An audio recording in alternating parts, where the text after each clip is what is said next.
ახალგაზრდებთან საინფორმაციო შეხვედრებს აგრძელებს CESCO. დისკუსია ამჯერად რუსთავის ახალგაზრდულ ცენტრში გაიმართა. ისაუბრეს არჩევნების მნიშვნელობაზე, საარჩევნო პროცესებში ახალგაზრდების აქტიურ ჩართულობასა და ინფორმირების აუცილებლობაზე. აქცენტი გაკეთდა ამ მომრჩევლის როლზე და საარჩევნო უფლებაზე, ელექტრონული ტექნოლოგიების უპირატესობებზე, ასევე დეზინფორმაციის გავლენებზე და შედეგებზე. შეხვედრას 100-მდე ახალგაზრდა დაესწრო.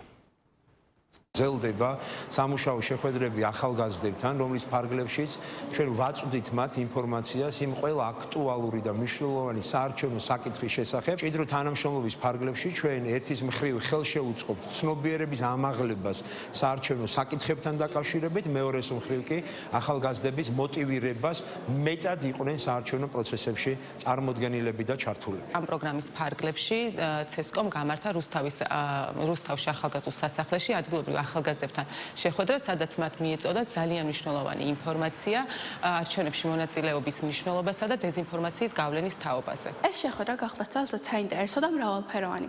ჩვენ გავეცანით სხვადასხვა ინფორმაციას, რომელიც ეხებოდა არჩევნებს, დეზინფორმაციას და სხვა მრავალფეროვან თემებს.